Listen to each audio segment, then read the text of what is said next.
Right, so next up, Clubman's Classics and Breakfast Run Motorcycles. The gents all rolling up onto the grid proper. On pole position should be Norman McFadden with Paul Rulu and Samkelo Lewani on the second row, and there he is, Jason Balterman. Wayne Gress and Levan Sabotka is not there. Norman McFadden rolls onto the front row on the 369 Yamaha R6. The 49 of Samkelo Lewani sits there on P3. And looking at any other bikes out there, don't see any more. So the few that are out there, the all-weather bikers, as we call them, not fair-weather bikers, they're all-weather bikers. Spoke to Norman earlier, McFadden, that's on pole. You see, they had a lot of fun in heat number 1. 5-second pedals up. Lights on. Racing. Norman gets a good start off the line. And works his way towards turn number 1. Jason Balterman is in there too. Wayne Gress looking around the outside. Gress goes right around the outside and takes the whole shot on the outside line, which is rather a bold maneuver. Manages to keep it together, and they work their way up towards Quarry Corner. Gress leads out from Norman McFadden. Oh no, Balterman's in second, McFadden's in third. And it looks like, sure, could that be Mario Ferreira that's come right through the pack there up to P4? Well, they're easy to see, Francois, because they are these mustard yellow bikes, the Boxer BMWs, and I think it is Mario Ferreira that is doing quite nicely, the number 44 bike. I saw up towards the sharp end as well, William Morris as well. Remember, those are classic class bikes. And, well, they'll see them come around here surely soon, because it's only 10 of them, I think, in all out there as they go now into Sarl Sweep, which is more like a Sarl Tiptoe in this case. No big sweeping stuff here, but down the back straight we go towards turn 5. It's a 7-lap race from the traditional 9 laps that we do. And they'll be completing their first of those 7 laps. Well, and if I'm not mistaken, Wayne Gress hurtling down towards turn number 5. I'm sort of thinking to myself, well, I know you have to stop somewhere down there. I hope you know that. Rather fast in the rain, but obviously got wet weather tyres on and taking his chances. And I think up behind him is Norman McFadden. Let's have a look, see as they come up towards us. There they go. Up over the line, Wayne Gress, Norman McFadden. Then it's Jason Balterman, Derek Hendricks up to P4, Mario Ferreira, Paul, then Willem Lowe, Willem Morris, Shandon Thompson, Dylan Anderson, and then Paul Rulu. So, yeah, rather a change up in the makeup of this heat. Well, Raymond Monk in there as well, the 163 bike, the YZF R6, that's actually Luani, sorry, it's CBR 600 that Monk is on. Gress leads though by 1 second over McFadden. Those are both classic bikes, R1 and an R6. And then if you go a little bit further down, Mario Ferreira in 5th position will be the 3rd place man in that class. Well, Jason Balterman in 3rd place is leading out the Clubmans. He's ahead of Derek Hendricks, and then Willem Lowe, who's down in P6, is 3rd in class. So they work their way around the circuit. They've got 6 laps to go. And Byron, I don't want to be funny. I don't know how they see where the heck they're going, because, my man, it is raining properly out there. Yes, it is, Francois. And it takes some serious eyes to go out and go down the back straight there. As we see some of them going through. Is that Mario Ferreira on Derek Hendricks at the moment? It's very difficult for them to see. It's sometimes a little bit difficult for us to see what's going on as well, with all the rain all over the windows and so on. But they'll come to complete yet another lap.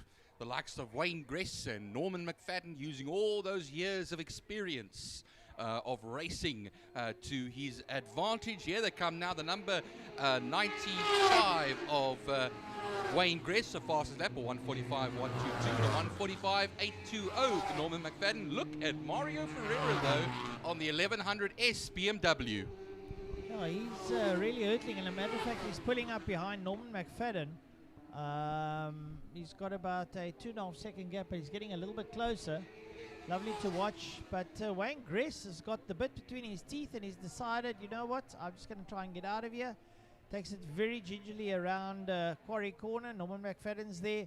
Then it's Mario Ferreira ahead of Jason Balterman. Jason put it down there early on. I don't want to talk bad about that, but he's obviously learned some form of lesson. He goes a little bit quieter around the corner and then cranks the handle to try and pull in Mario Ferreira. But Mario Ferreira is on his own mission, so he's not going to be too perturbed with what's happening on behind him. They make their way through turn 3, Interceptor corner now, and you'll see how on a pinpoint each and every one of them are over here as well. Not too much lean in there early on the brakes, just touch the brake ever so slightly, and on the throttle just feather that right hand a little bit over there as well, just to make sure you just get the power down nice and easily, nice and gently down the back straight as they go now. It is going to be 4 laps left to go when they cross the line. Wayne Gress, a 1:45.122 the last time around, 1.7 seconds between himself and Norman McFadden. Let's see them come towards the line right now underneath the City of Cape Town Bridge. Wingfield Motors. And yeah, now is the number 95 crossing the line now and still putting in fast lap times. 1:44.428, and Norman McFadden is having his hands full now of Mario Ferreira, who puts in the fastest time of 43.772. Mario Ferreira is looking very racy today. He's starting to get the hang of this, and he's going around the outside of Norman McFadden. Okay, it's an 1100 over a 600. McFadden uses his little bit of experience and tries to shut him out, but no. Mario Ferreira just reels past him up towards Quarry Corner, and there's just... No! Ferreira puts it down. Ferreira puts it down in a big way and goes sliding down towards the grass, and he punches the end disgust. Well, he's off the bike. I can see he got up over there and slipped again, and then got up again. So the marshals, all of them, running to his aid. So he looks like he's all right just after putting in that mighty lap time and getting past Norman McFadden, or what you call mighty in the wet. Just a bit of overzealousness, you know, a bit of red mist, as we call it. Look, Mom, no hands. Yeah. And Look, Mom, no teeth. Unfortunately, it was such a great run for him. Yellow flags will be waving in that section, Francois.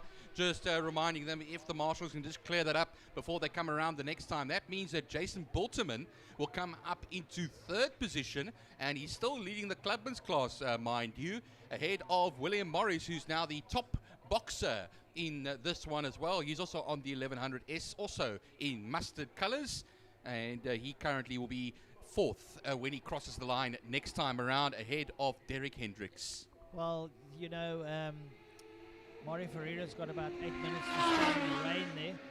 I think that bike is a bit caught up in the fence or the tires. They don't quite get it out, but he'll have to sit in the rain and wait.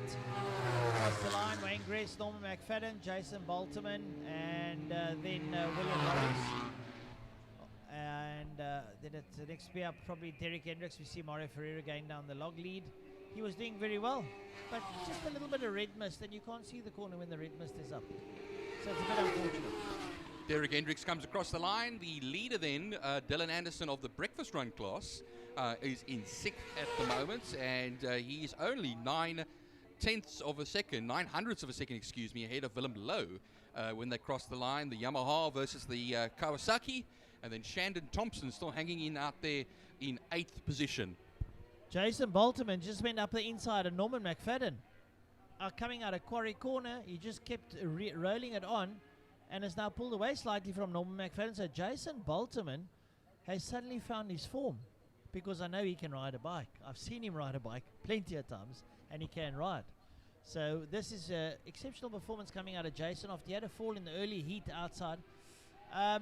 Yeah, now looking to go for Wayne Gress, but we've got 2.5 laps to go. Let's see how this one pans out. Yeah, 1:43.462 for Wayne Gress now, putting in the fastest lap time.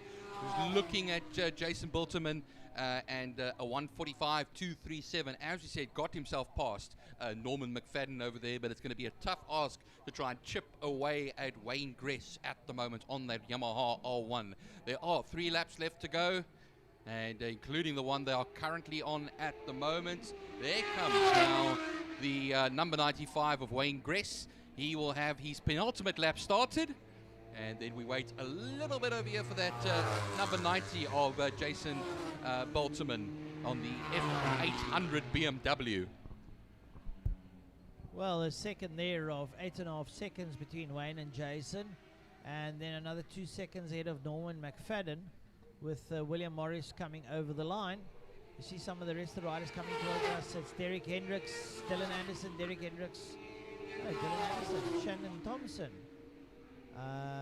Then Derek Hendricks, Willem Lowe, Raymond Monk, and we don't see some Keller Liwani out there either. So it's rather a race of difference.